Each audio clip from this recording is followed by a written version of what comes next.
Sénégal la bokk. Abonnez-vous sur votre chaîne Sénégal la bokk et n'oubliez surtout pas de cliquer sur la cloche de notification. Sénégal la bokk, la chaîne des grandes valeurs. mbokk internautes yi daleen ak jàmm plateau bu Ndoumbelane démb tàngoon na lool ci diggante kii di Serigne Saliou Gueye ak ki nga xamante ni moom mooy Omar Faye leeral askan wi ñoom ñaar ñi daanaka nag xeex rek lañ deful ci nekk plateau bu nag Ndoumbelane bi nga xamante ni moom mooy nekk émission hebdomadaire bi nga xam ne vendredi bu jot dañ ko fay daal di nag nemmeeku ca Sen TV nee na Aïcha Ba di ko daal di nag animé ñoom ñaar ñëpp bokk ci ay consultants wala chroniqueur yi nga xamante ni ci biir émission bi ñu daal di nag bokk ci dalal nag ñi faree ci opposition comme ci camp au pouvoir yi waaye nag démb nag ci charte de non violence bi nga xamante ni moom lañ doon waxtaane daanaka nag ki nga xamante ni moom mooy Serigne Saliou ak kii di xamante ni moom mooy Omar Faye leeral askan wi nag jaaroowuñu taal ku nekk aw sa yoon ku nekk ak la ngay défendre waaye nag li ñu daal di nag gis te nemmeeku ko mooy kii di Serigne Saliou Gueye dafa doon daal di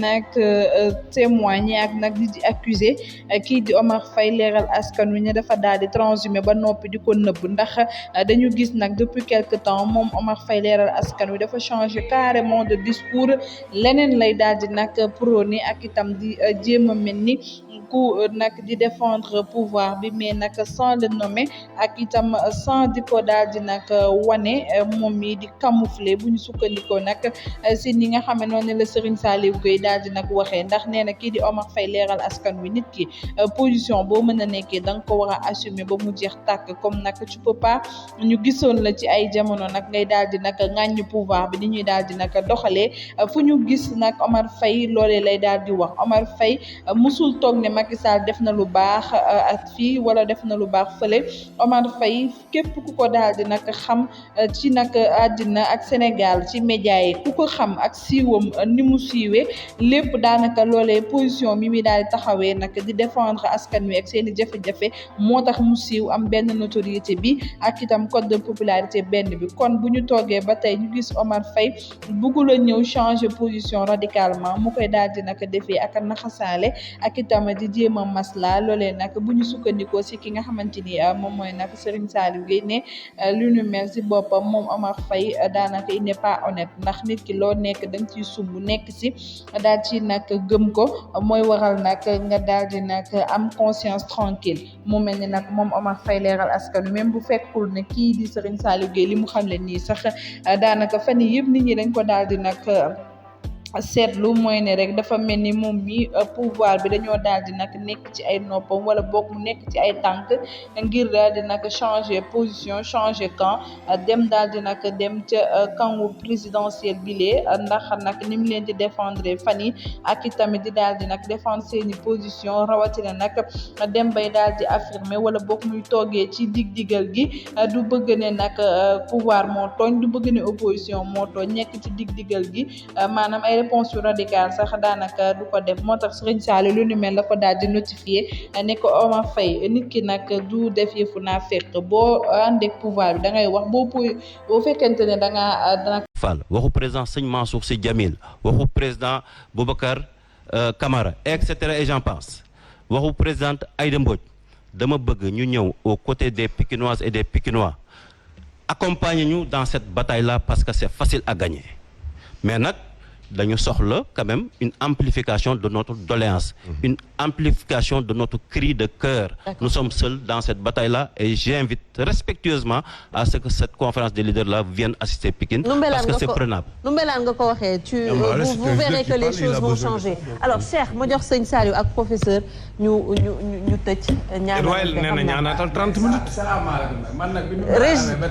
benn la am temps de parole xam nga ma dir bi damay toog di naan sama ndox di ree rek ma gisee garaad yi di dóorante mais dinaa taxawaayu peut-être médiation jarul may sori damay dem jël sunu kàddu maam bi le xalif général Cheikh Mahi Niass mu wax kàddu yu am solo ma bi ma ko gisee rek ma ne kii yàlla ñu yàlla may dégg ak topp ci kàddoom yi nga xam ni moom la wax surtout li nga xam ni moom moo jëm ci réew mi ak fi mu toll ndax réew moom bu nekkee ci parparloo ak ku ne xëcc day fay mujjee metti ndax mu ne muy pouvoir comme muy opposition ñëpp am intérêt ngir réew mi am jàmm. mu ne le peuple n'écoute que celui aux actions et aux discours utiles. Nous ne manquons pas de foi, encore moins de gens capables de conceptualiser des projets et de bien les exécuter. mu ne ci réew mi manqué wuñu ngëm-ngëm manqué wuñu am mën-mën ngir nafar ay mbir yoo xam ni mënees nañ koo teg ngir jëmale réew mi kanam lenn rek moo koy mën a indi mooy cette culture de la paix culture paix boobu nag il faut mu nekk effort ci ñëpp du dëgg donc ñu koy sàkku ñaan ci moom mu ñaanal donc muy kilifa diine yi nga xam ni seen rôle mosul fee bañ a jóg d'autant plus que si sunu réew dañoo am seen statut yaa ngi koy wax daal mois de mars bu dëkk bi tàkkee wala mu yëngu il a fallu le khalife général des mourides wax sànq en off maa ngi naan la tey dañu war a dem ba am suñu statut boo xam ni dinañ ko organiser ci suñu réew ba ñu mën a jël loolu en considération jox leen seen gëdd ak seen orma ci su réew parce que c'est une institution beneen bi gis nga dañuy faral wax borom caq du xeex borom loxoy neen je crois que réew mi soo amee jàmm am dal am paix am stabilité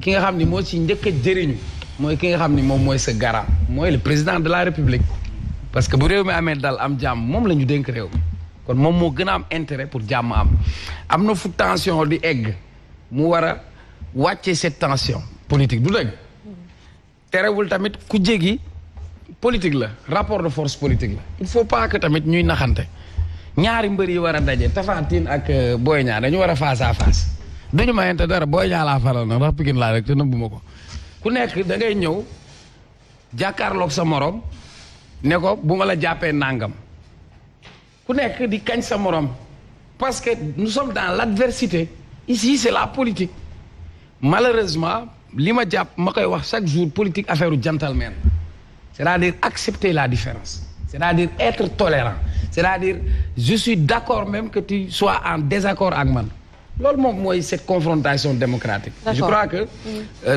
nee na dimbali ma pour une fois ma terminer comme da nga ma mais pourquoi quand je dis d'accord rek tu penses que dama non parce que c'est technique la yow c'est d'accord c'est très bien yeggali li ngay wax voilà comme damaa fekk ay ñoom daam ak yooyu ak Omar donc li mu bëggoon wax par rapport ak culture démocratique boobu ñu war a ancrer et malheureusement pour le cas par exemple au niveau départemental à Pikine moi je connais les deux protagonistes parce que pendant 7 ans j'ai eu à partager ñoom ñaar ñëpp le conseil municipal au niveau de la ville de Pikine et ñëpp xam nañ ma man du ma wax kenn yàllaa ngi lay nuyu te gisuma ko mosuma gis sax ma mu wax hausser le ton comme ça yàlla rek tax may wax ku dal la nit ku posé la mais nit ku intègre la aussi et man mun naa ko wax li ma mën a wax ci moom ni ma xamee sax kenn xamee ma noonu parce que juróom-ñaari at ñu bokk benn conseil ñun ñëpp suñ duggee mooy AS Pikine la ñuy sol munoo xam kan moo far fii wala kan moo féete fii maintenant nag am na fu ñuy toll ku nekk war nga am sañ-sañ amay ambition maintenant démocratie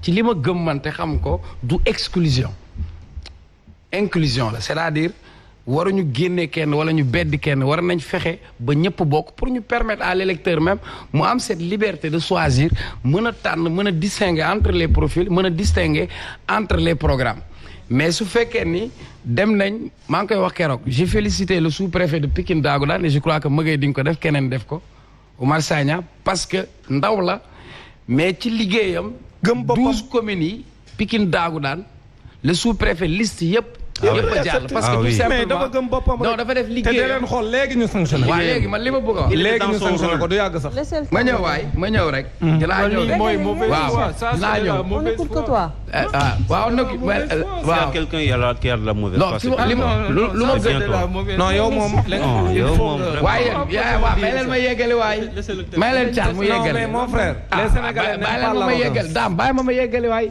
bàyyi leen ma yeggali waaw alors li mu bëggoon wax lu tax ma cité ko en exemple d'abord c'est un jeune génn jàng fi mu war a jàng bi mu ñëwee def na liggéeyam muy pouvoir muy opposition ñëpp parce que administration rôle am tey mooy mu encadrer mu organiser du dëgg mais par contre principe bu administration mooy impartialité ak neutralité. c'est-à-dire bu fekkee man damay nekk observateur ma gis ni la majorité des listes yi nga xam ni mooy nekk ci régime bi yëpp jàll na du dëgg dina indi suspicion mais beneen bi terewul aussi nañu ko wax su fekkee ne ay nit aussi dañuy dem élection ni nga mën a waajalee sa bopp en terme de communication en terme de budget war ngaa mën a waajal sa bopp aussi en terme d'expertise électorale demal nga wut ñoo xamante ni xarañ nañ ci wàllu woowu tamit ba li ngay nas di ko defar aussi nga bañ a def benn faille wala moindre erreur par exemple waa gëm sa bopp ils m'ont dit Bamba Fall dugal na liste Médina liste bi ñu war a dugal ville bi 45 la bi 55 tey ñoom tamit dem nañ appel dem nañ cour suprême je crois que aussi am na fu ñuy toll pour des choses aussi sérieuses nga dajeek régime boo xam ne du la may benn buntu du la may benn porox ndoll comme je dis sooy bëreeg Balla Gaye bu ko may wet boo ko mayee wet mu jël ko donc bu fekkee ne yow déposé nga liste nga am si benn manquant wala sax benn. non mais sa comparaison bi d'accord. daam sama comparaison la Talla la santul Mbodj quoi. 30 secondes de waaw c'est que tamit da ngeen di wax waxu démocratie mais vous n'êtes pas démocrate personne bu nit waxee xalaatam ngeen nag doog fu waxee man sama xalaat dama koy wax de wala sama xalaat moo may fay. bon waxal mais yow da ngay dagg nit.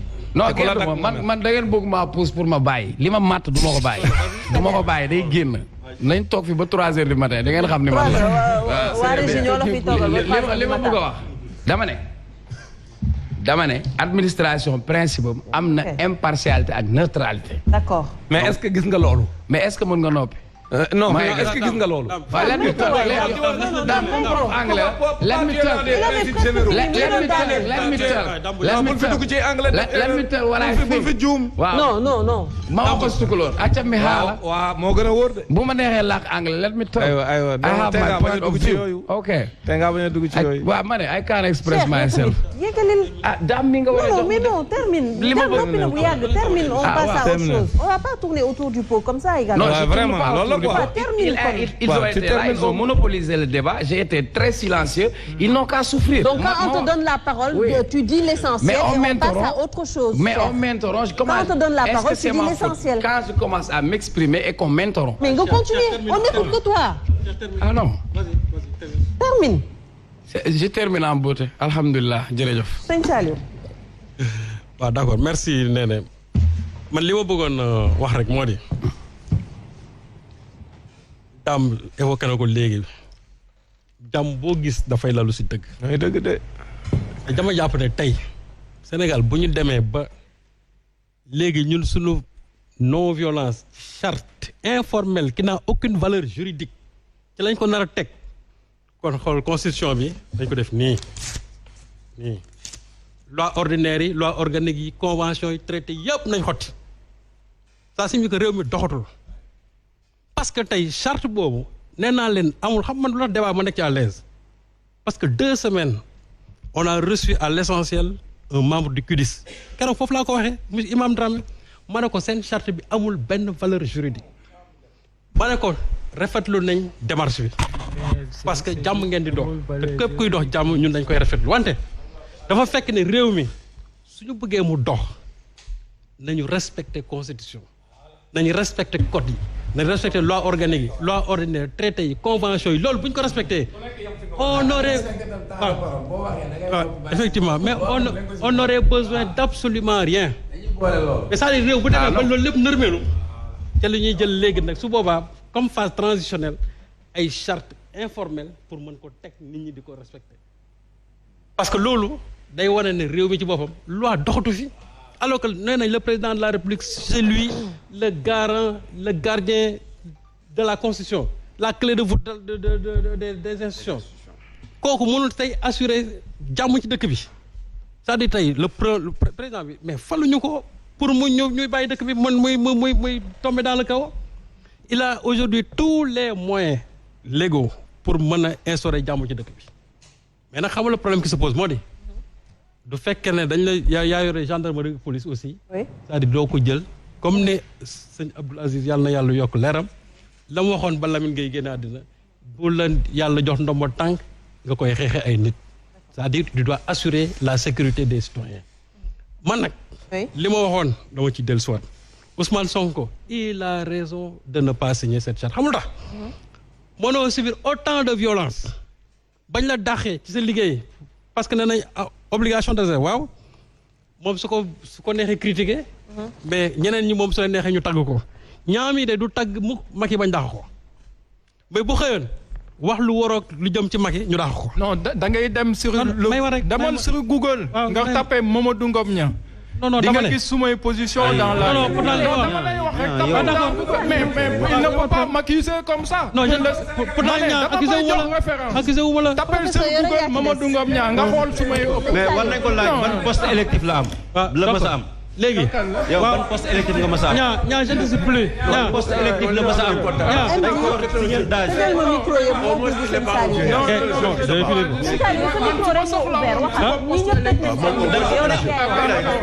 d'accord léegi Damboj vos micros sont fermés. pas de poste électif. voilà waaw léegi je disais que. s'il vous plaît.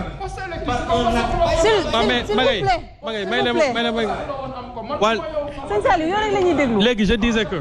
xoolal téléspectateurs yi yow rek la ñuy déglu. jàmm ci boppam dama ne. Damboj may ma ma ko kenn déggu leen. sëñ Saliou yow rek la ñuy dégg. waaw dama ne. jàmm. s'il vous plaît. jàmm ci dëgg la lalu. gis nga waa QDC. mais il n'est pas fonctionnel. allez-y mais Maguette laissez-nous terminer tamit. Maguette s'il vous plaît. waa QDC. Niang s'il vous plaît. Niang. mais Maguette ne tombe pas dans ce piège toi aussi. non dama ne waa QDC ak waa jàmmi réew mi. oui. ñoom initiative mais Damboj jotum laisse-moi terminer tamit. waaw mais Damboj laisse-moi finir toi aussi. man de DGID ba ma ne yabuñ ma. Damboj laisse-moi finir toi aussi tamit. waaw mais Damboj aussi laisse-moi finir. Je serai obligé de fermer sans pour autant que ñu terminer nañ leen bàyyi sëñ Saliou mu terminer après ñu dem ci professeur.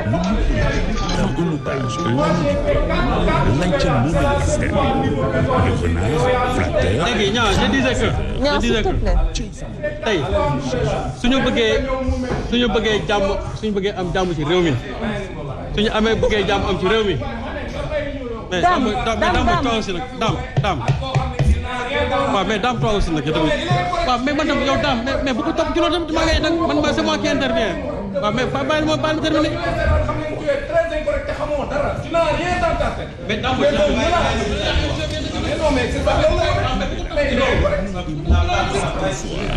Gaynde Sall doomu golo yi s'accapare des biens de la cité.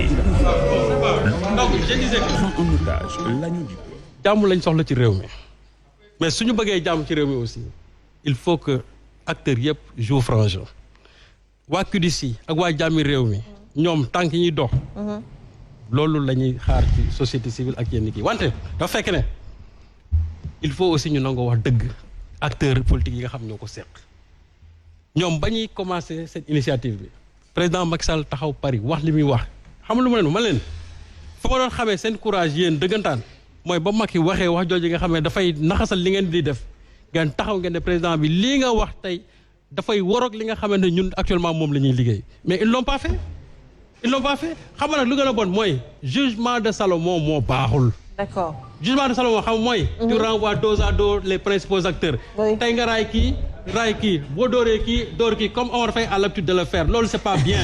non si Omar Faye il a cette habitude là c'est-à-dire boo dooree kii door kii c'est-à-dire loolu aussi xam nga bu fekkee ne da nga nekk ci mbir ba nekk tooce da nga naan dama ci génn carrément su fekkee da nga transmettre aussi nga ne dama transmettre mais dama ne Omar Faye déglu ma rek parce que da nga ma attaqué léegi ma la doon déglu dama ne boo nekkee ci mbir da ngay say position dafay clair xamul bon mooy yow yaa tooñ yow yaa am dëgg yow yaa am dëgg déedéet mbir mi ku ci tooñ da nga koy wax dama la non may ma rek. il ne peut pas être nihiliste moom il n'est pas nihiliste lu mu gis da koy wax. kii lim ñuy wax yow sa dem ñu koy wax. professeur maa ngi lay jox parole bi. waaw d'accord sëñ Saliou s'il vous plaît.